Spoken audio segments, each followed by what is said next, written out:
Bueno, ahora vamos a continuar revisando todos los cuidados de enfermería que se requieren durante la administración de quimioterapia. Vamos con el sexto punto, que es seleccionar el equipo y los materiales apropiados para la infusión de medicamentos. Es posible que tengamos entonces que escoger un acceso venoso. Para este fin tendremos que tener en cuenta los siguientes criterios. Las características del paciente, por ejemplo, la edad, el pronóstico y el tiempo de tratamiento que va a tener el paciente. Dentro del pronóstico, entonces, se prefieren diferentes tipos de accesos venosos. Por ejemplo, si el tratamiento va a ser prolongado, se van a preferir, porque el pronóstico es de pronto curativo, se van a preferir accesos que se puedan quedar como implantables o accesos venosos centrales. Mientras que en cuidado paliativo es posible que el acceso venoso sea periférico o que se prefieran incluso otro tipo de accesos como el acceso subcutáneo. Las características de los vasos sanguíneos del paciente es otro aspecto a considerar. En ese caso, se revisará también si el paciente ha tenido cirugías previas para poder elegir si se puede manejar una vía periférica o si es necesario tener accesos centrales. El tipo de medicamento, si va a ser unas esquemas de infusiones vesicantes que veremos más adelante, el riesgo del paciente de sufrir lesiones vasculares y de los tejidos blandos es alta, entonces se prefieren los accesos venosos centrales y los implantables.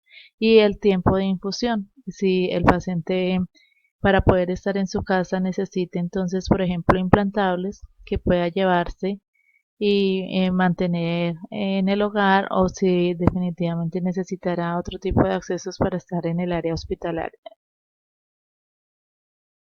Para el acceso periférico, contamos con el equipo vascular periférico que ya todos conocemos. Es un procedimiento que en técnica es de fácil manejo, pero en oncología tiene el riesgo de extravasación y suele ser la mayor complicación. Se prefieren angiocat de menor calibre porque cuando el calibre es menor, el trauma del endotelio vascular es menor y por tanto hay menor riesgo de filtración del medicamento. Las venas más utilizadas son las venas cefálica y la basílica en el área del antebrazo.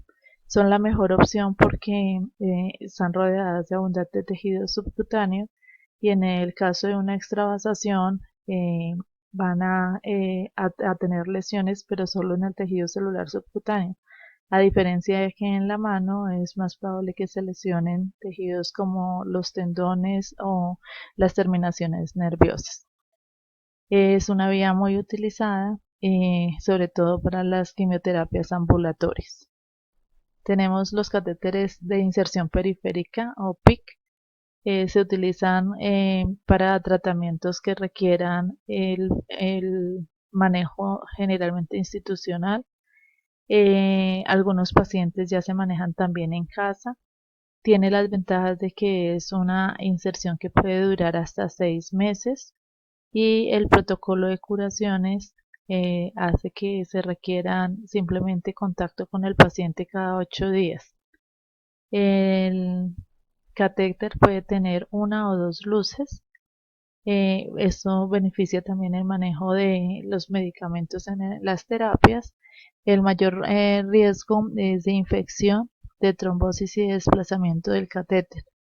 Dentro de estos el riesgo de infecciones sigue siendo elevado. Y en oncología se utiliza para quimioterapia, por ejemplo, de 3 meses, donde los pacientes tienen que estar con infusiones continuas hasta de 6 días. El tercer tipo de catéter utilizado para la vía venosa es el catéter implantable.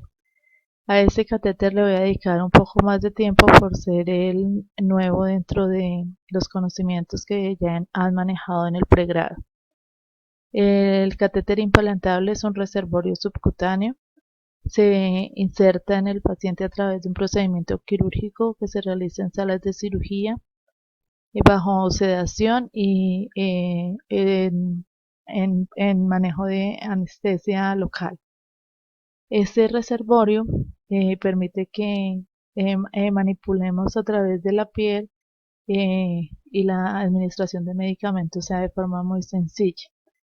Cuando se instala el catéter queda conectado a la vena cava y lo que nosotros hacemos es inyectar sobre esta camarita que permite que se realicen hasta un total de 2000 punciones sin que se dañe esa membrana de silicona. Esa membrana es autosellable. Generalmente los pacientes no hacen rechazo al material y se puede mantener por un largo periodo de tiempo.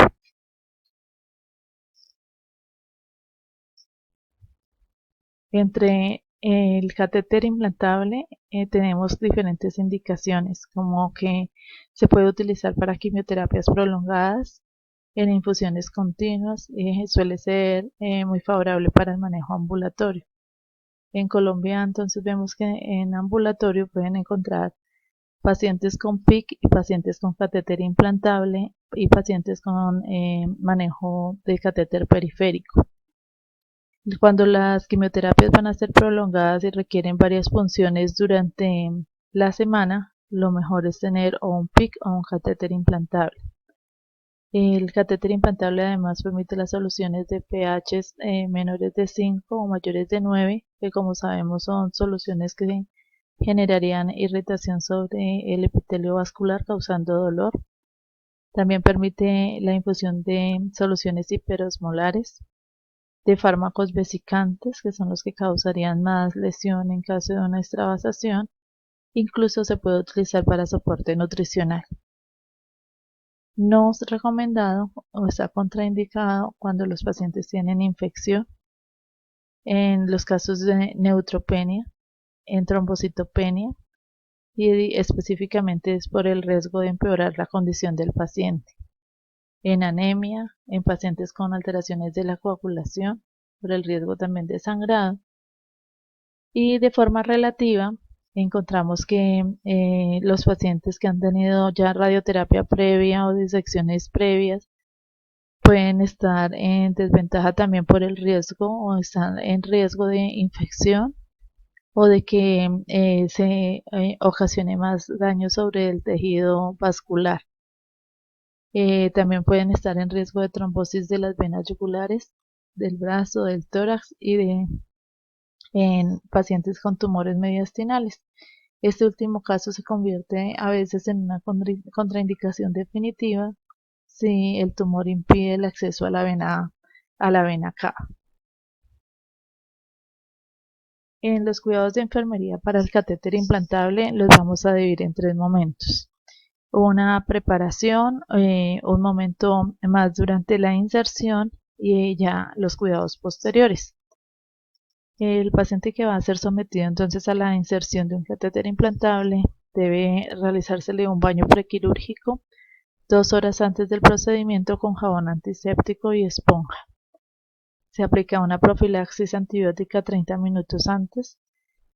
Se realiza una revisión de hemograma y los tiempos de coagulación, de tal forma que los niveles estén por encima de los niveles contraindicados en la anterior diapositiva. Y se toma una radiografía torácica preoperatoria que va a servir de guía durante el procedimiento de inserción. Durante el procedimiento, generalmente el apoyo desde enfermería es más a dar la posición indicada, que para este procedimiento es una posición Trendelenburg, y pueden participar en la antisepsia. El resto del procedimiento es de manejo totalmente médico.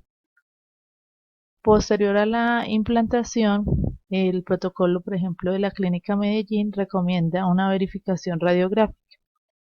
En esta imagen vemos que se evalúa básicamente el recorrido del catéter, que haya quedado ubicada la punta del catéter en la aurícula derecha y que la conexión del catéter y el puerto estén bien ubicados.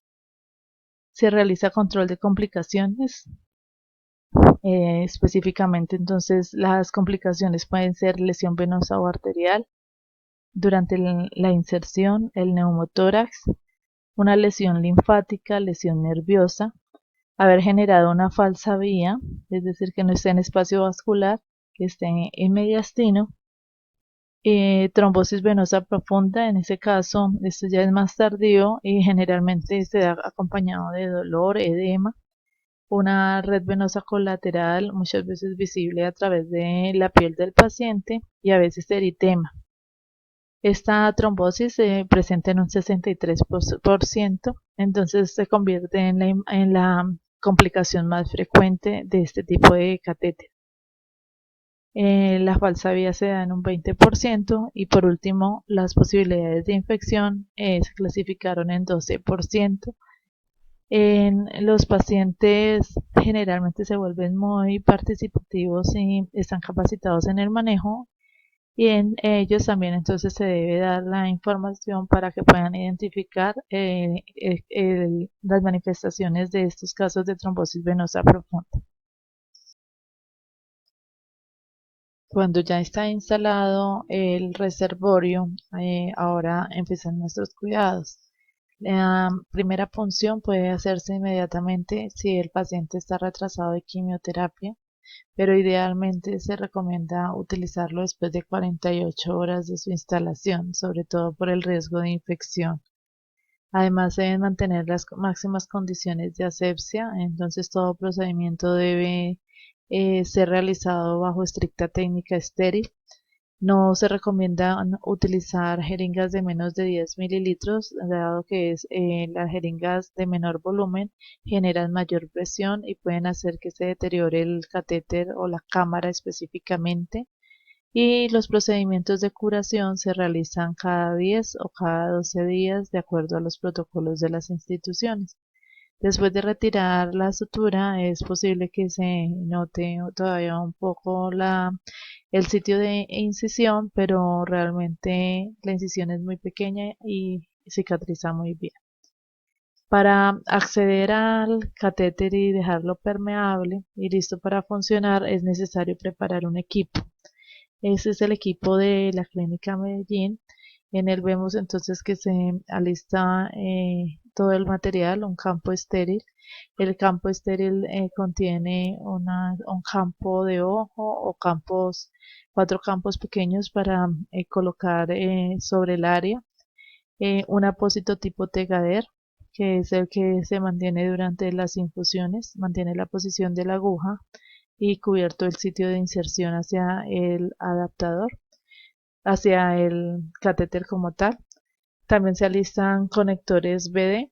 En el caso de que solamente tenga una extensión, entonces alistamos un conector tipo Luer Look, que eso asegura que el manejo sea mucho más seguro.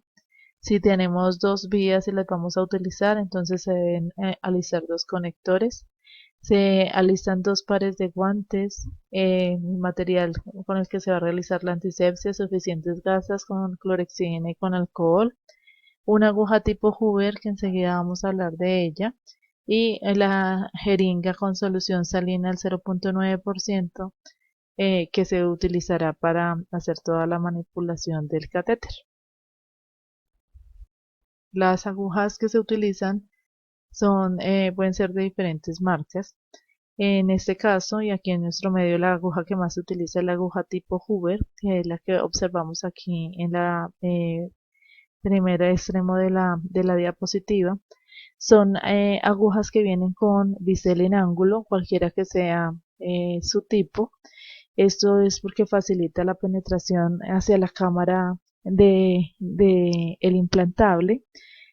Viene también por número, igual que como lo hacen las demás agujas. Entonces en adultos se utilizan 19G, 21G, 23G, de acuerdo al tamaño de la cámara.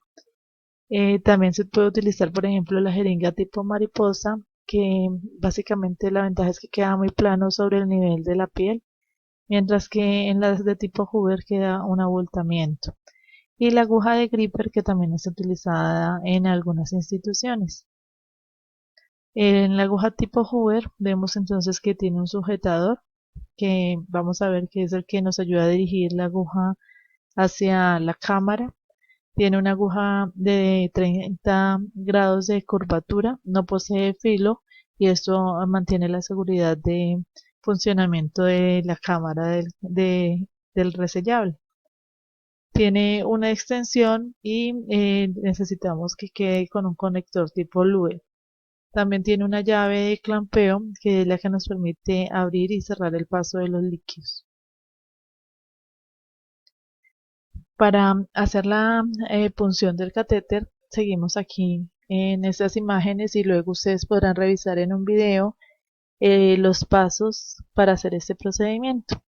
Como primer paso, se recomienda entonces seguir la técnica aséptica, se coloca mascarilla, se realiza lavado de manos, se acomoda físicamente al paciente de tal forma que él quede cómodo y que nos permita el acceso fácil hacia el implantable. Se colocan los campos estériles, se realiza la correspondiente postura de guantes, se hace la antisepsia de la zona de punción, haciendo un barrido del centro a la periferia en una zona amplia. Luego se purga el equipo, esto se puede hacer separado del paciente en nuestro campo estéril. En el video lo pueden ver con más detenimiento. La purga del equipo se hace generalmente con 8 o 10 centímetros de solución salina. Cada extensión, de acuerdo a su fabricante, tiene un volumen de recomendación. Luego se conecta la jeringa a la alargadera de la aguja y tras la purga debemos hacer el clampeo de la pinza y dejarla en el campo estéril. Teniendo ya la aguja de Hoover lista, su extensión lista, purgada, procedemos aquí con la mano dominante, utilizando el dedo índice y el pulgar de forma suave pero firme, ubicamos y tenemos dentro de nuestros dedos la cámara implantable. Al tenerla en esta posición, cuando vamos a hacer la punción, va a ser poco probable que la cámara se gire y minimizar los riesgos que pueden generar en el paciente lesiones. Enseguida lo que haremos es introducir en un movimiento firme con la mano dominante la aguja en dirección a la cámara. Se pide que el paciente inspire porque esto hace que se eleve la cámara sobre la pared del tórax y sea más fácil de colocarlo. Se introduce la aguja a través de la piel de forma perpendicular. La idea es que se haga un movimiento rápido y cuidadoso. Generalmente se nota que hay una resistencia al atravesar la membrana, se continúa la presión, realmente no es doloroso para los pacientes. Al fondo, al terminar la punción, se siente que la aguja toca la base del contenedor, la base de la cámara, es una zona metálica y en ese caso ya decimos que está bien ubicada la cámara. Se desclampea la largadera y se hace la correspondiente aspiración de sangre para poder comprobar que está permeable. El paciente, el catéter que esté permeable, perdón, vamos a obtener entonces, como se ve aquí en la imagen, flujo sanguíneo. Generalmente si vamos a empezar a infundir medicamentos, entonces eliminamos los primeros 5 mililitros de sangre y enseguida permeabilizamos con al menos 10 mililitros, de 10 a 20 mililitros de solución salina. Y el catéter queda listo para iniciar el manejo de los medicamentos de quimioterapia. Al terminar los procedimientos es común que realicemos la heparinización de la cámara del reservorio. Con esto se evita que se generen coágulos en el sistema y se disminuye entonces el funcionamiento del catéter implantable. La solución que se utiliza es una solución al 1% y el procedimiento que se sigue es también con técnica estéril. Después de cada uso, así se utilice para tomar muestras de laboratorio, infundir soluciones o medicamentos, se debe realizar esta heparinización y cada 2 meses si el catéter no está siendo utilizado. Teniendo en cuenta esto, hago un paréntesis para aclarar que es por esto que siempre cuando vamos a empezar a utilizar la la cámara implantable se van a extraer 5 mililitros de sangre que se descartan, porque siempre esos 5 mililitros son los que corresponden a esta heparinización. Se conecta entonces la jeringa de 10 mililitros a la alargadera de la jeringa de la aguja de Hoover. Se aspira suavemente hasta desechar los 5 mililitros que haya dentro del contenedor. Se lava la vía con 20 mililitros de solución salina normal y luego vuelvo a conectar la siguiente jeringa, también una jeringa de 10 mililitros, pero ahora con 5 mililitros de heparina al 1%, que corresponde a 200 unidades internacionales. Al terminar, se clampea la alargadera con la llave de paso, se hace presión entonces positiva mientras se inyectan los 0.5 mililitros adicionales de la última porción. Entonces lo que haríamos es administrar 4.5 dentro de la vía, clampear en los últimos 0.5 y haciendo presión positiva agregarlos para que también quede heparina dentro de la última extensión de la cámara de reservorio. Otra opción que tienen los pacientes adicional a todas estas formas de administración venosa es la quimioterapia intratecal. Es un gran grupo, fue lo que acabamos de ver, de catéteres venosos, tanto periféricos, centrales como los implantables. Ahora nos dedicaremos a la quimioterapia intratecal. Es una forma de administración de medicamentos cuando los pacientes tienen infiltración neoplásica en el sistema nervioso central o se previene esa infiltración. Por ejemplo, en los casos de linfomas, de leucemias, es generalmente muy frecuente. El método puede ser a través de punción lumbar en el espacio subaracnoideo o directamente al ventrículo lateral a través del llamado reservorio Maya, que también es un reservorio subcutáneo que conecta con el ventrículo lateral. Los medicamentos que se utilizan por esta vía ya cada vez son más, pero los más frecuentes son el metotrexato y la citarabina. Estos pueden administrarse en solos en quimioterapias monoterapia de tipo único o se pueden utilizar por combinación y por combinación con glucocorticoides. Cuando se administran los tres, es decir, el metotrexato, la citarabina y los glucocorticoides, se suele hablar de la terapia triple intratecal. Recientemente se ha utilizado otras formas de citarabina como la citarabina liposomal y se están administrando anticuerpos monoclonales como el rituximab y el trastuzumab también por terapia intratecal.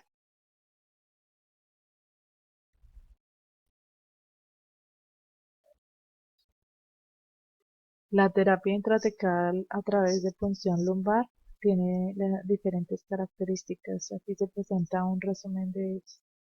El volumen del fármaco a administrar se recomienda un máximo de 6 mililitros para adultos. Se recuerda la producción de líquidos cefalorraquídeos continua a lo largo de la vida y se mantiene una producción y eliminación alrededor de 20 mililitros y un total de líquido cefalorraquídeo que suele estar alrededor de entre 125 y 150 mililitros de líquido cefalorraquídeo en los adultos. Se considera que ese volumen no puede ser alterado ni en aumento ni en déficit. Entonces es importante que cuando se va a administrar medicamentos se extraiga previamente un volumen igual o similar al fármaco, al volumen del fármaco que se va a poner. En reposo post administración se recomienda en todos los protocolos. La diferencia es el tipo de reposo recomendado. En algunos protocolos se habla de que debe ser de 1 hora en decúbito prono para facilitar la penetración del agente de quimioterapia en los ventrículos cerebrales. y en otros protocolos el tiempo varía de 1 a 12 horas, pero la posición recomendada es de cúbito supino para evitar el riesgo de aparición de la cefalea postpunción. Entonces tendremos que trabajar este cuidado de acuerdo al sitio donde estemos laborando. Las complicaciones más frecuentes de la punción lumbar son la cefalea postpunción, lumbalgia en algunos pacientes, irritación de raíces nerviosas y complicaciones infecciosas y hemorrágicas. En quimioterapia, el mayor problema es el dolor de la punción, pero suele ser todavía una vía muy utilizada para las quimioterapias intratecales.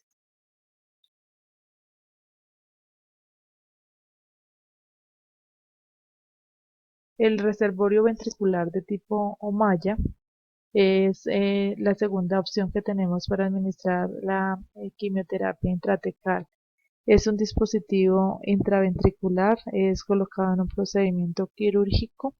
El dispositivo queda en el tejido subcutáneo, pero su inserción de catéter es prolongada hasta los ventrículos laterales del cerebro y así queda conectado directamente con la circulación del líquido cefalorraquídeo, haciendo que la quimioterapia sea instalada directamente en los ventrículos, y esto ha sido relacionado con un mayor éxito en los tratamientos. Se utiliza en pacientes que requieran tratamientos frecuentes a nivel intratecal y que sean además prolongados por generalmente neoplasia en, en este tejido. También se recomienda en los pacientes que necesitan tener quimioterapia intratecal, pero que ha sido difícil la punción lumbar. En la imagen vemos cómo es la forma del catéter y en el interior cómo quedaría instalado dentro de el cuero cabelludo del paciente a nivel de tejido celular subcutáneo. Lo que penetra hacia el interior es un catéter flexible que generalmente es muy aceptado por el cuerpo de los pacientes. Hasta ahora no se ha documentado rechazo. Es utilizado para la toma de muestras de líquido cefalorraquídeo y para la administración de terapia intratecal. Se funciona también con agujas de tipo Hoover. Igualmente es obligatoria la técnica estéril y estos catéteres no se parinizan ni se salinizan, pues porque están en contacto es con el líquido cefalorraquídeo. En la imagen vemos un catéter recientemente instalado, entonces todavía hay proceso inflamatorio. Generalmente se hace la incisión de forma curva muy al tamaño del catéter. Después los pacientes salen con sutura o algunos con grapa. También igualmente se hacen los cuidados de curación necesarias y de ahí en adelante el máximo cuidado es durante la quimioterapia porque requiere máximo manejo de técnica estéril. La técnica de administración de medicamentos a través de este ventrículo incluye que inicialmente entonces se extraiga el volumen de líquido cefalorraquídeo que queremos reemplazar por medicamento. Gradualmente se debe extraer a una velocidad no superior de 1 a 2 mililitros por minuto utilizando una jeringa de 10 mililitros. El volumen que se determina es a partir del volumen del medicamento inyectado. Luego se infunde la medicación a una velocidad igual máxima de 1 mililitro minuto. Generalmente las dosis de los medicamentos en adultos están alrededor de 6-7 mililitros. Entonces nos gastaremos 6-7 minutos haciendo la infusión directamente al catéter. Finalmente se reinfunden los mililitros extraídos hasta lograr que quede idealmente el mismo volumen de líquido que tenía el paciente al inicio de la terapia. Es decir, que si habíamos sacado 20 mililitros, pero el volumen de los medicamentos administrados en total fue de 7, devolvemos 13 mililitros de líquido cefalorraquídeo que se había extraído con la primera jeringa. Algunas fuentes recomiendan que siempre sean volúmenes fijos de extracción y otras que sea similar al volumen que se extrae de acuerdo al volumen del fármaco. En estas imágenes vemos a un paciente que aún tiene las grapas. En estos pacientes lo que hacemos también es la curación y el mantenimiento impecable pues de la herida. Finalmente se retira y el catéter va a durar instalado el tiempo que sea necesario mientras el paciente requiera la quimioterapia intratecal. En la segunda imagen vemos una paciente a la cual se le está administrando el medicamento, entonces también se utiliza la aguja tipo Hoover que vimos con los catéteres implantables. En la extensión entonces es conectada a una llave de 3 vías que nos permite conectar, en este caso, 2 jeringas para tener un circuito cerrado de poder aspirar el líquido cefalorraquídeo y administrar los medicamentos o el medicamento que el paciente requiera por esta vía. Perdón. Si se compara las vías intratecales que son posibles a través del catéter o malla o a través de la punción lumbar, se hablan de muchísimos beneficios eh, frente a la utilización del catéter o malla. Entonces, paulatinamente ha ido ganando mayor utilización. Entre los beneficios se encuentra mayor comodidad para el paciente, la disminución del riesgo de la trombocitopenia, porque este tipo de terapias es más común en los pacientes que tienen leucemia y en ellos es muy probable tenerlos con trombocitopenia, que es lo que retrasa muchas veces la terapia intratecal. Y se considera que probablemente tengan mayor eficacia. Hay investigaciones que han logrado demostrar que la quimioterapia eh, que se administra por el catéter o malla tiene hasta un 20% más de efectividad en comparación con la que se administra por punción lumbar. Entre los riesgos, el catéter o malla tiene posibilidades de generar también mayor citotoxicidad, y es a la vez porque también se logra entonces mayor efecto de el medicamento sobre los ventrículos laterales cerebrales. Hay riesgo de infección, aunque también comparado con otras vías suele ser más bajo. Hay hemorragia intracraneal posoperatoria en un riesgo de 1 al 2%. La probabilidad de que el catéter quede mal ubicado se encuentra entre un 5 y 10% y depende mucho del entrenamiento del médico que lo instala. Y para el uso de quimioterapia hay alteraciones de pruebas de imagen. Esto ocurre por el tipo de material utilizado en el catéter, lo que genera hiperintensidad de la señal periventricular y ha dificultado el seguimiento de los pacientes por imagenología. A continuación hablaremos de los infusores. Los infusores son sistemas de control de la velocidad del flujo en las quimioterapias y se aparecieron como otra forma de bomba de infusión. La diferencia es que aquí no requerimos como tal de una máquina, sino que es simplemente el mismo sistema infusor el que controla la velocidad del flujo. Consiste en un recipiente plástico, como lo vemos aquí en la imagen. El recipiente es rígido, transparente, y en el interior tiene un depósito elastomérico, como si viéramos una bomba de látex en su interior, que cuando la tenemos llena de flujo va a alcanzar el máximo de distensión en contacto con las paredes de este plástico rígido. El globo distendido, cuando está a su máxima presión, genera una fuerza constante que dirige el flujo hacia un tubo, que es el que tenemos en la parte de arriba, y de esa forma la fuerza de tensión hace que se controle la velocidad del flujo. Esta velocidad adicionalmente entonces es controlada por la restricción del flujo, que está también mediada por un capilar. En estas imágenes no lo vemos bien, más adelante lo vemos, que es un control adicional y ayuda a que se mantenga un flujo constante durante toda la infusión. En la imagen vemos, este es un infusor de 5 mililitros hora.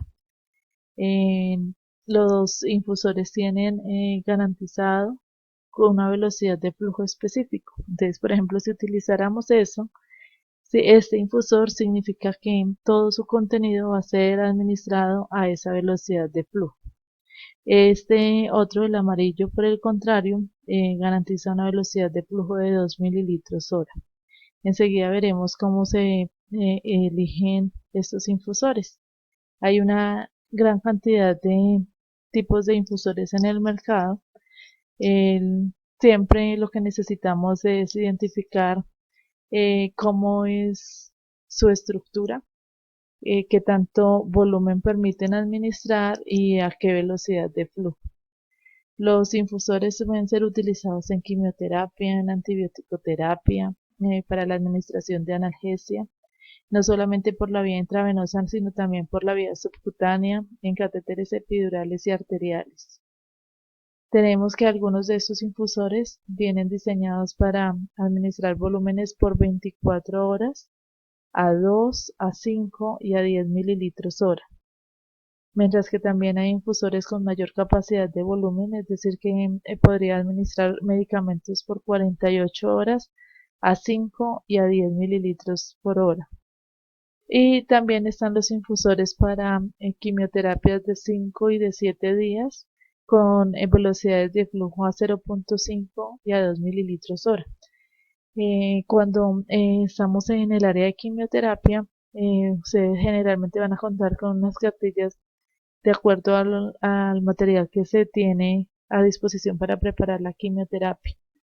Recordemos que la quimioterapia en sí se prepara en una cámara de flujo laminar, probablemente no lo hagamos nosotros directamente, sino que el infusor nos va a llegar ya preparado. En la mayoría de instituciones lo que se está pidiendo es que los enfermeros demos las indicaciones de cómo se prepara la quimioterapia, entonces tendremos que decir en cuánto volumen necesitamos un medicamento diluido y cuál es la dosis que deseamos diluir ahí. Y lógicamente determinemos la velocidad de flujo que necesitaremos para determinado tipo de infusor. Para elegir el infusor tenemos en cuenta diferentes aspectos, como la dosis total indicada de medicamento, el tiempo que se va a infundir o en que se requiere pasar esa infusión, el volumen que ocupa el medicamento, la cantidad de diluyente que se necesita y la estabilidad del medicamento. Para poderlo poner más en práctica, vemos aquí un esquema de quimioterapia, un esquema denominado FOLFIRI. Se utiliza en pacientes con cáncer de colon. Y en este caso no se dice que el paciente necesita irinotecan, folinato de calcio, 5-fluoracilo, pero específicamente para nuestro ejercicio de infusión viene entonces ordenado el 5-fluoracilo en 2.400 miligramos por superficie corporal para administrar en 46 horas, que lo diluyamos en solución salina y que entonces el tiempo de infusión van a ser esas 46 horas vía intravenosa. Esa misma quimioterapia la necesitamos poner el día 1 y el día 15. Tenemos un paciente con una superficie corporal de 1,73. Entonces lo que he hecho es coger el 2.400 miligramos por 1,73 y de allí sabemos que la dosis que necesita el paciente de 5-fluoracilo es de 4.152 miligramos. Esos 1.142 deben ser administrados para 46 horas. Entonces lo que yo hice fue dividir este medicamento, lo diluiría en 240 mililitros y determinó que el medicamento entonces estaría pasando una infusión de 5 mililitros hora para poder alcanzar a administrar en totalidad esa dosis que el paciente necesita. Entonces el infusor que yo voy a necesitar es este. Lo mismo hacemos siempre con las indicaciones para poder determinar el tipo de infusor. En un video dentro de su mismo Moodle encontraremos cómo conectar el infusor. Aquí presento un resumen. Se utilizan guantes estériles, se mantiene siempre que vayamos a manipular la vía, entonces una técnica séptica. Se verifica el rótulo que identifica el infusor en comparación con los datos del paciente, que tenga coincidencia no solamente en el nombre del paciente, sino en el medicamento, la vía, la dosis. Se confirma que el volumen total del medicamento coincida con el tiempo prescrito. Es decir, si de un medicamento necesitamos administrar 500 miligramos para 24 horas, que esto sea coincidente con la prescripción médica. Verificar que no exista ningún tipo de fuga, porque primero porque se pierde el medicamento y segundo porque hay riesgos de contaminar con esta quimioterapia a otras personas. Se retira el infusor de la bolsa de plástico. Recordemos que en la presentación de preparación nos mostraba, generalmente los infusores vienen en una bolsa plástica y esa bolsa se mantiene hasta que llega a nosotros, la conectamos y luego dentro de esa misma bolsa va al cargador. Se verifica la permeabilidad del acceso venoso y del infusor. Nosotros lo que hacemos es desclampear y verificar que la primera gota llegue hasta el borde de la alargadera, incluso sin necesidad de dejar regar. Se conecta el infusor y se abren los clamps del sistema. Se fijan los cables del infusor y el catéter de una manera cómoda y segura al paciente. Si tiene algún tipo de control de infusión, también debe quedar adherido a la piel. Generalmente tienen los capilares que ayudan a mantener la velocidad de flujo. Y todo eso se ubica con un fijador de tipo Tegader o con el Pixomoor. Se coloca el infusor dentro del estuche portador.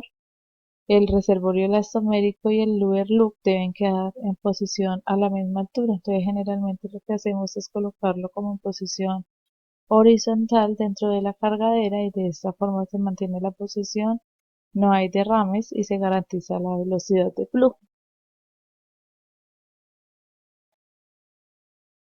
Para retirar el infusor en quimioterapia ambulatoria, lo que hacemos es, por ejemplo, a este paciente que teníamos en el ejercicio de 5-fluoracilo, le dejamos instalado hoy, por ejemplo, a las 10 de la mañana, él se va para su casa y va a estar 48 horas con el sistema instalado. Entonces le decimos que cuando termine la infusión, lo que él va a hacer es cerrar la llave de clampeo y le enseñamos cómo debe hacerlo.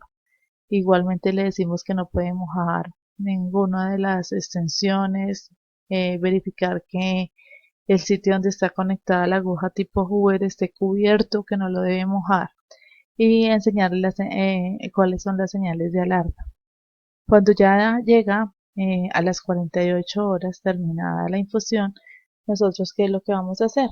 Simplemente también manteniendo la técnica séptica, lo que hacemos es cerrar las llaves de clampeo, retiramos el infusor, permeabilizamos la vía con 20 centímetros de solución salina y nuevamente dejamos heparinizado el sistema, como lo habíamos visto ya en una anterior diapositiva. Si es necesario, se coloca gasa y se le dice al paciente que la puede retirar al siguiente día. El material que le retiramos al paciente debe descartarse como riesgo químico.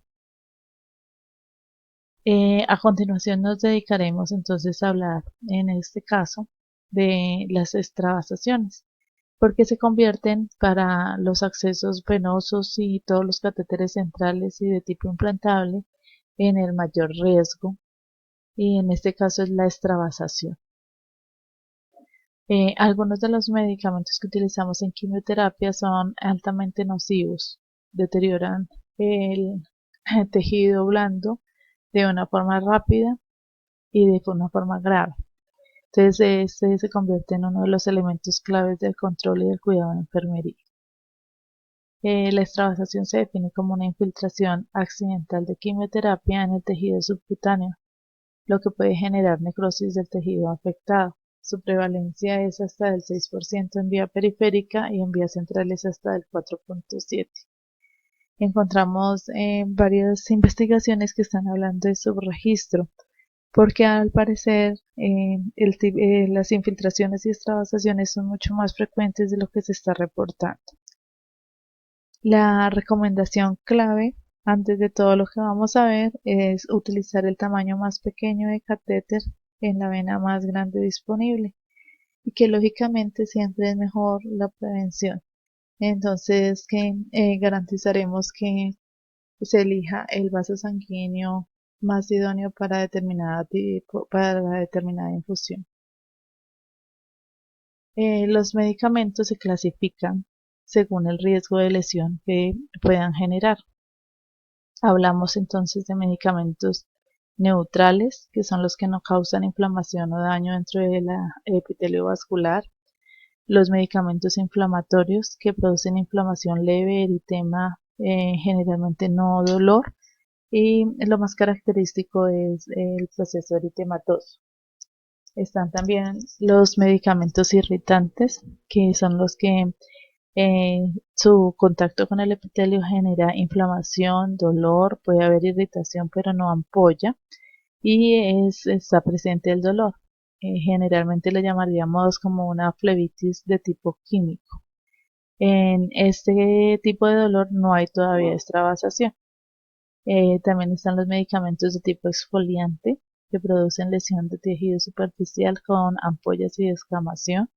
Y están ya los medicamentos vesicantes, que son los clasificados de más alto riesgo, porque producen necrosis de tejido, ampollas y afecta tejidos blandos, tantos como se tenga contacto con la sustancia. En la clínica oncológica, la revista mundial de clínica oncológica ha clasificado los medicamentos según el riesgo de lesión. Tengo en esta presentación señalados los que se convierten como más importantes de centrar nuestra atención porque son los más peligrosos. Empecemos con los más peligrosos, los vesicantes. Como vemos, entonces está la ACD, que es la actinomicina, y todos los que hemos estado anunciando dentro de nuestra revisión de medicamentos, el dactinomicin, doxorubicina, hidarubicina, vincristina y vinblastina, que son los medicamentos con mayor riesgo de lesión. En un nivel un poco más bajo, pero igualmente que requiere mucho de prevención, están los exfoliantes. Dentro de ellos está, por ejemplo, el docetaxel, la doxorubicina y el oxaliplatina. Y dentro de los irritantes, pero tampoco nos podemos descuidar, está por ejemplo la bleomicina, el carboplatino y el etopósido, que son todos medicamentos muy frecuentes. Los pacientes adicionalmente a la quimioterapia presentan otros factores de riesgo y entre más factores de riesgo tenga una persona, más probable es que se genere el daño. A nivel del paciente está la presencia de venas frágiles, una alteración de la conciencia, estados de obesidad o que el paciente haya requerido múltiples punciones y que ya no tengamos más opción donde canalizar. Desde el agente como tal, influye la concentración del medicamento, el volumen en que está diluido, la duración de la infusión y las características de esa extravasación, que tanto concentración, volumen, duración de infusión está extravasado dentro de una determinada zona cutánea. A nivel iatrogénico, también es importante la influencia de la falta de entrenamiento, el error en la elección de las cánulas venosas, es decir, que todavía se insiste en poner una cánula venosa grande y esto aumentaría el riesgo de lesión vascular durante la infusión, o los errores al posicionar el yelco dentro de una vena, incluso también el tipo de fijación. Los procesos de extravasación se han clasificado a través de grados, siendo en la tabla que vemos acá 1 sin síntomas y progresivamente la lesión es más grave hasta el 5, una lesión que puede ocasionar la muerte.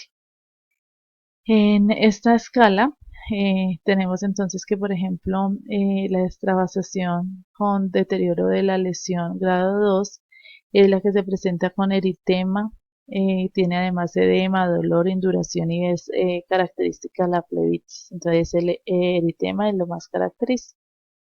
En el grado 3 hay ulceración, hay necrosis, un daño severo a nivel de los tejidos y generalmente está entonces indicada una intervención mucho más terapéutica porque ya la lesión es más grave. En el grado 4 hay unas graves consecuencias incluso para la vida y generalmente necesita una intervención urgente para poder resolver la lesión. Es por esto que seguimos insistiendo en que la educación y la formación son el eje de la prevención en todo lo que tiene que ver con extravasación de medicamentos quimioterapéuticos. En esta imagen tenemos 4 tipos diferentes de lesión por extravasación en quimioterapia. Está en la primera imagen una lesión grado 2. Recordemos que es que la grado 1, aunque probablemente hubo información de la extravasación, no se manifiesta de ninguna forma física. En la segunda imagen vemos ya una lesión grado 3. Se evidencia que hubo ampolla, en este momento no está llena de contenido, pero sí hay una lesión mayor en comparación con la anterior. Esa continúa siendo una lesión grado 3, probablemente después del desbridamiento veamos que es mucho más profundo, entonces diría que grado 3, grado 4. Igual el brazo de este paciente, grado 4. Entonces las lesiones pueden ser muy graves, incluso dentro de los de catéteres centrales y catéteres implantables, lesiones a mediastino o tórax anterior que son incluso capaces de ocasionar la muerte en los pacientes. Cuando ocurre una extravasación tenemos que poderla resolver. Entonces siempre que vamos a listar medicamentos clasificados como vesicantes, tenemos que tener a la mano el kit de extravasación. Bueno, este es el kit de extravasación de la Clínica Medellín. Contiene para cuando necesitamos hacer terapia física con calor,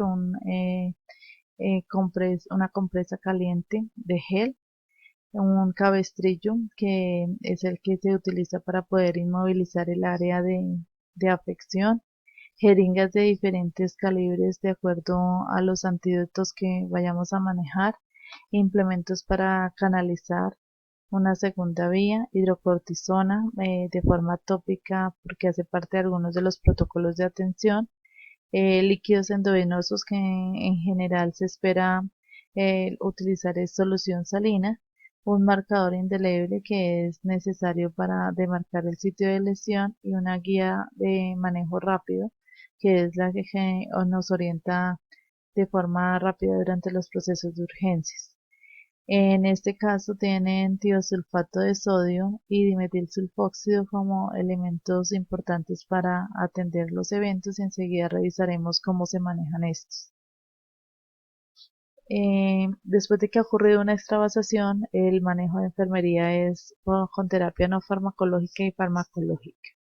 Desde la terapia no farmacológica es necesario primero que todo aspirar el contenido que más se pueda por el catéter extravasado. Es decir, que cuando nos damos cuenta de que ha ocurrido una extravasación se cierra inmediatamente la infusión, pero no se retira el catéter hasta que se haya tratado de aspirar algo de contenido. Se empieza a utilizar enseguida medios físicos de acuerdo al medicamento extravasado. Los dos casos entonces considerados más importantes, por ejemplo las antraciclinas como la doxorubicina, se debe colocar frío, mientras que en los alcaloides de la vinca se coloca calor seco. Entonces por eso era que veíamos el gel de calor dentro de los elementos del kit, pero para las antraciclinas el frío no lo vimos dentro de esos elementos, es porque debe estar dentro de la nevera.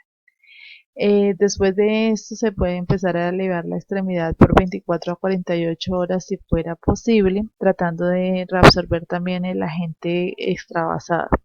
Se debe permitir el acompañamiento de la familia porque muchas veces es esta angustia la que está generando también mayor utilización de vías y que no podamos atender los procesos de ansiedad de los pacientes. Se debe iniciar los procesos de seguimiento, entonces se debe marcar la zona y hacer seguimiento de señales que indiquen empeoramiento y demostremos ante todo la seguridad en nuestras acciones al tener eventos como esos que son más de urgencia. Dentro del manejo farmacológico tenemos para medicamentos antraciclina, como la antraciclina, que es la doxorubicina, uno de los que es más peligroso cuando se ocurren eventos de extravasación, ya que ellos alteran el equilibrio del hierro, generando radicales libres que a su vez hacen destrucción de la mitocondria, el retículo endoplasmático y la membrana celular. Con esto se lleva a la destrucción entonces de las células que generan más radicales libres y enlaces de hierro que renuevan este proceso de destrucción. En su manejo farmacológico tenemos el tetraxoxane, que es un quelante de hierro y por lo tanto hará el bloqueo de la alteración del equilibrio del hierro. Además es un inhibidor de topoisomerasa 2. El tratamiento consiste en que por los 3 días consecutivos a la extravasación se administre una dosis de 1000 miligramos por superficie corporal total del paciente en las primeras 6 horas del evento. Esto se hace diluido en 250 mililitros y administrado por 1 o 2 horas en el brazo contralateral si el daño ha sido a través de una vía periférica. El segundo día nuevamente se administran 1000 miligramos por superficie corporal total y el día 3 500 miligramos por superficie corporal total. De esta forma se está disminuyendo la probabilidad de destrucción de los tejidos. Igualmente se debe seguir con la valoración y el seguimiento permanente del paciente.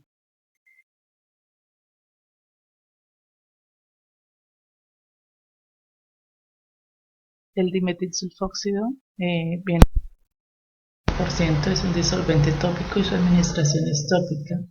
Elimina radicales libres y absorbe el compuesto extravasado, también disminuyendo la extensión de la lesión del tejido producida por la extravasación.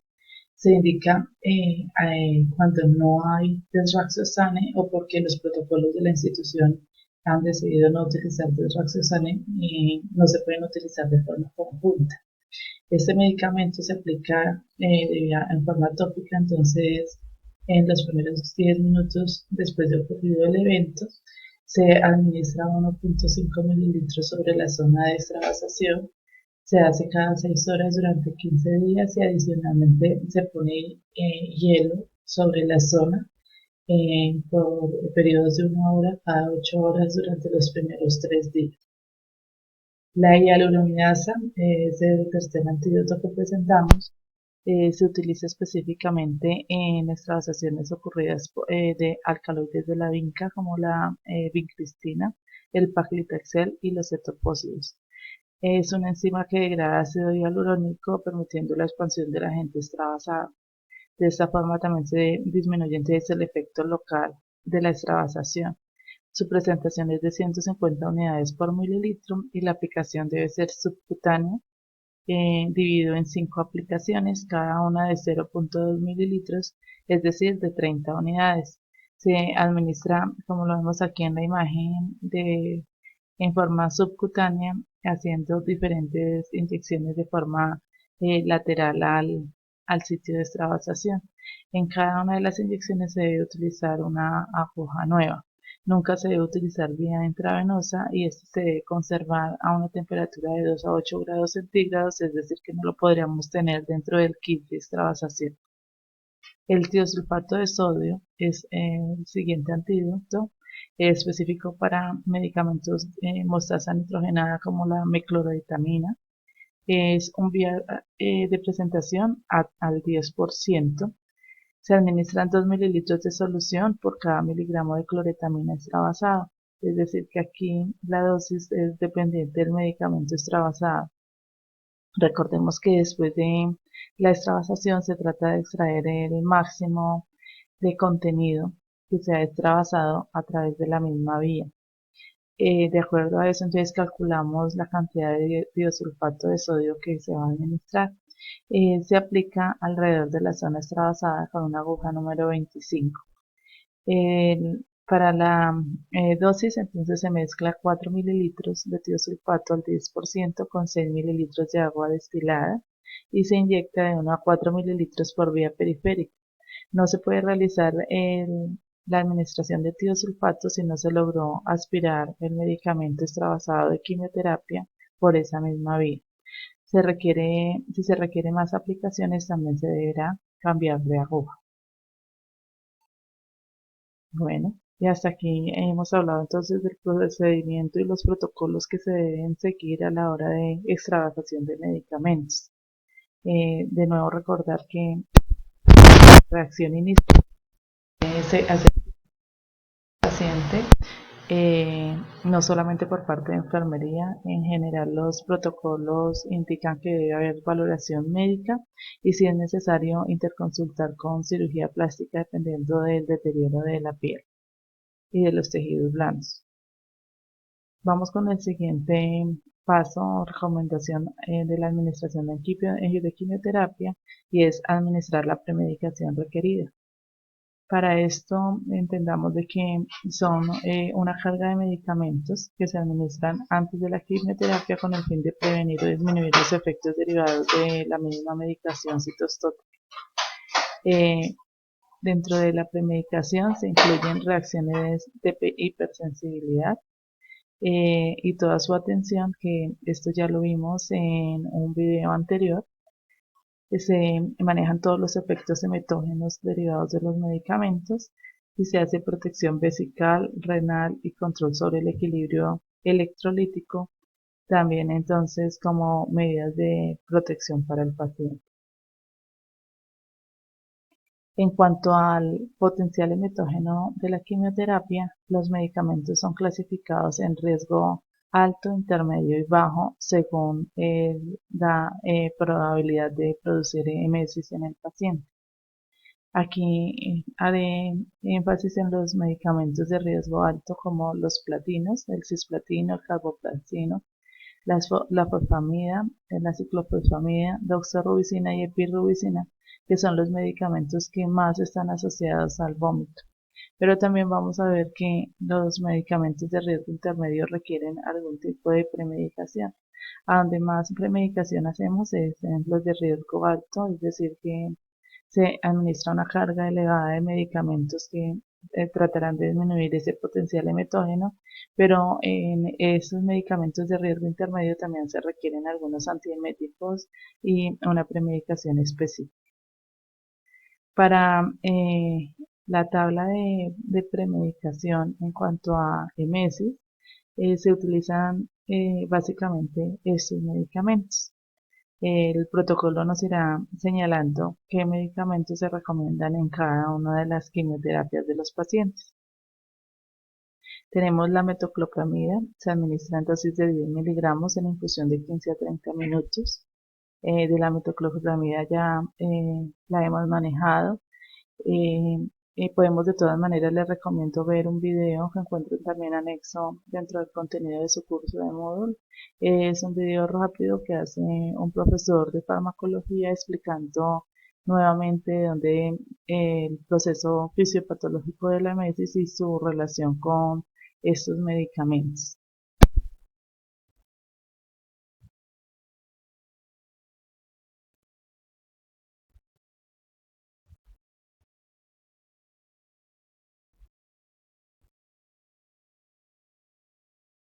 A veces se utiliza la dexametasona con el fin de aumentar el efecto emético y la infusión entonces se debe hacer previamente al ondansetron.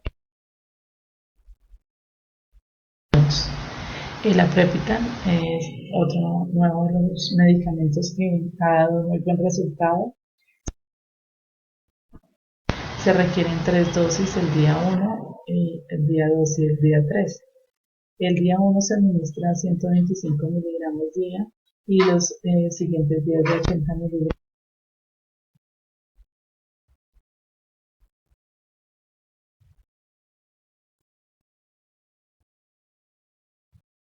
Porque él debe tomarse esos 125 miligramos antes de la quimioterapia y contar con en los días siguientes a la quimioterapia. El fosaprepitant se administra en dosis de 150 miligramos diluido en 250 cc de solución salina normal.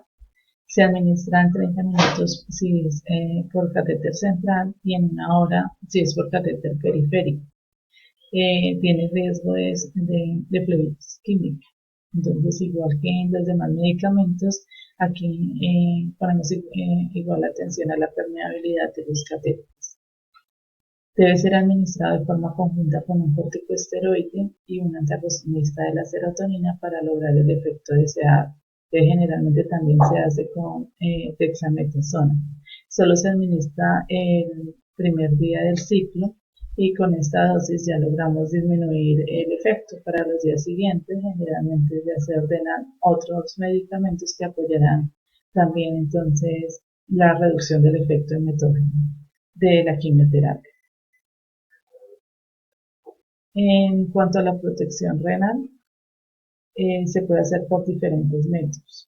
El primer método es lograr la aceleración de la eliminación del fármaco a través de una diuresis forzada.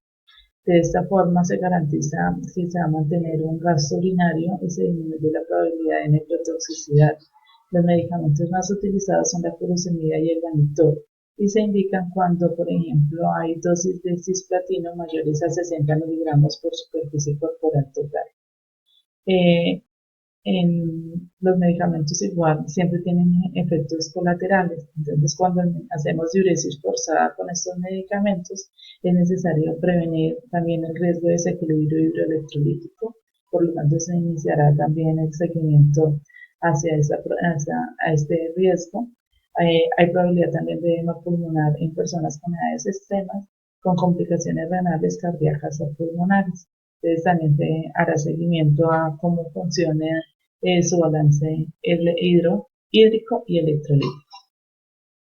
Tenemos aquí un ejemplo de un protocolo de cisplatino para dosis mayores de 60 miligramos por superficie corporal total y ordena en la premedicación una hidratación con solución salina 500 cc más 10 miliequivalentes de potasio en un total administrado de 1000 cc antes del cisplatino. Entonces ya con esto estamos aumentando el volumen para asegurar que se va a mantener un gasto urinario.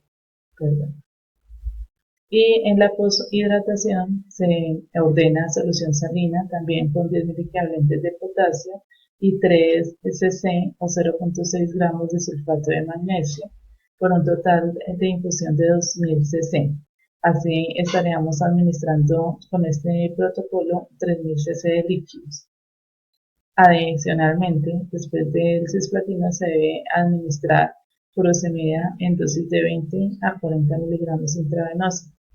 En este protocolo nos hacen énfasis en que la concentración de potasio máxima que se puede administrar por hora es de 6 miliequivalentes y que eso corresponde a 30 cc hora. Entonces, eso lo tendremos en cuenta también para determinar la velocidad de infusión de estas soluciones. La otra forma de hacer protección renal es a través de la alcalinización de la orina, lo cual se hace con bicarbonato de sodio. El objetivo igualmente es acelerar la velocidad de eliminación y se sabe que los compuestos no ionizados se reabsorben con mayor rapidez que las moléculas polares ionizadas. Así que hacer el cambio de la forma no ionizada por la forma ionizada del fármaco por alteración del pH del líquido tubular apresura la eliminación. Es indicado en pacientes que requieren metotrexate a dosis altas. Esto significa que requiera dosis superiores a 1 gramo por superficie corporal total. Y se sabe entonces que el metotrexate se elimina con mayor rapidez en orina alcalina. La solución intravenosa se prepara con bicarbonato a dosis de 20 miliequivalentes en 500 cc de solución salina. Esto se administra hasta obtener un pH de 7 en la orina del paciente. Para eso se hace control cada 6 horas. Cuando se obtiene ese nivel de pH, se suspende la infusión de bicarbonato y se continúa el control de pH para saber si es necesario volver a administrarlo. La precaución es que pacientes con antecedentes cardíacos y pulmonares eh, tienen mayor riesgo de insuficiencia cardíaca, entonces hay que limitar la reposición hídrica.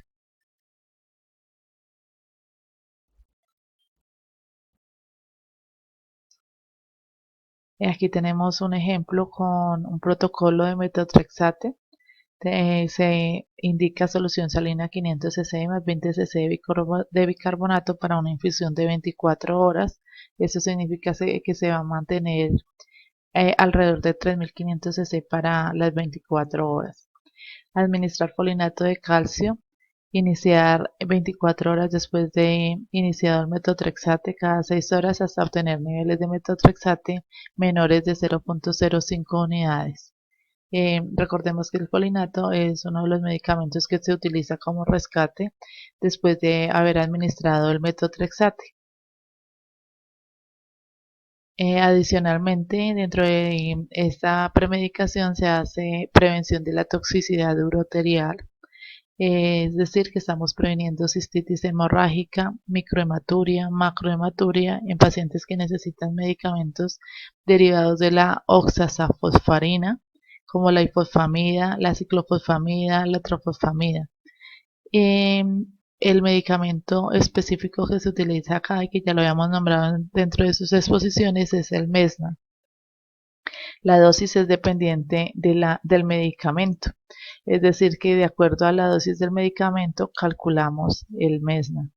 En quimioterapia por infusiones en bolo o infusiones intermitentes se calcula 60% de la dosis total diaria administrada de ifosfamida y se reparte en 3 bolos, que se administrará entonces de Mesna 15 minutos antes, 4 horas y 8 horas después de la administración de cada ifosfamida. En pacientes con infusión continua, se administra una dosis de bolo igual al 20% del total de la dosis de ifosfamida y luego se continúa con infusión continua de Mesna con una dosis igual al 40% de la dosis de la ifosfamida que se está administrando. Esta infusión se mantiene por 12 a 24 horas después de terminada la infusión de la ifosfamida.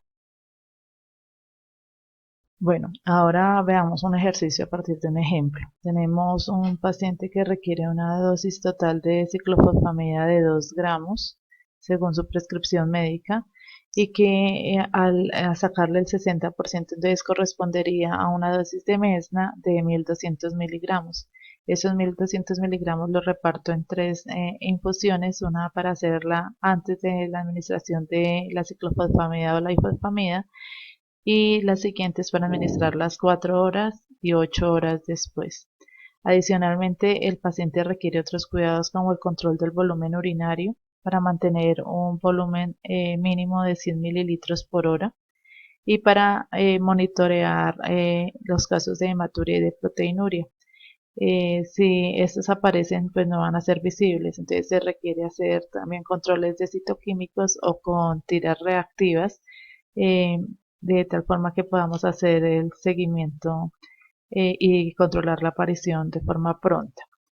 La administración de quimioterapia entonces seguirá con la verificación de la permeabilidad del acceso venoso antes, porque hemos estado administrando premedicación, luego, durante la infusión y después de que se ha terminado ese medicamento.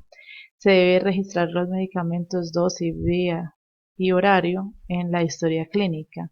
También se deben registrar si el paciente presenta molestias o síntomas durante la administración de la quimioterapia, registrar el monitoreo de los signos vitales y contar todo el tiempo de forma disponible con equipo para atender derrames accidentales y el kit de extravasación. El kit de extravasación ya lo vimos, ahora revisemos un poco sobre el equipo para derrames, que consta de una bata desechable, unas monogafas, una mascarilla N95, gasas y paños absorbentes, de tal forma que contemos también con una cara que sea antifluidos y otra cara que sea absorbente para recoger los elementos que se han derramado, una bolsa roja, escobillón y recogedor, La escobilla puede ser una sencilla, guantes de nitrilo, polainas y gorro. Los derrames se atienden en conjunto desde el personal de enfermería y el equipo de personal también de servicios generales. Todos los que participen o las dos personas que participen en recoger estos derrames deben tener doble guante, bata, mascarilla, monogafas y si es posible gorro. Se debe emplear el paño absorbente para recoger los derrames líquidos y si es material liofilizado se recoge con un paño humedecido. Si hay fragmentos de vidrio, estos se deben recoger con la paleta o el recogedor y la escobilla. Si el derrame se produce en una zona de paso, o sea, se debe señalizar para que las personas no causen más dispersión. La limpieza se realizará desde la zona menos contaminada a la más contaminada y de ahí en adelante el equipo de servicios generales lo que realizará es la limpieza ya con agua jabonosa.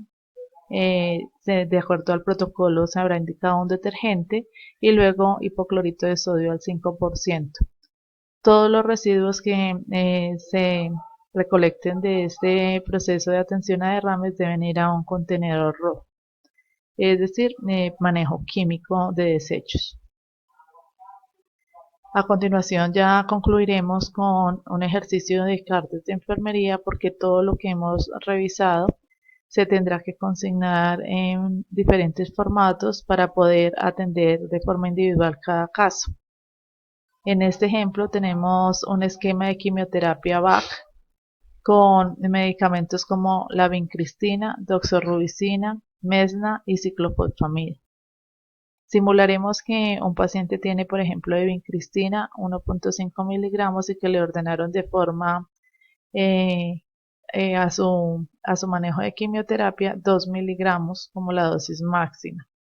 Una dosis de doxorubicina de 75 miligramos por superficie corporal total.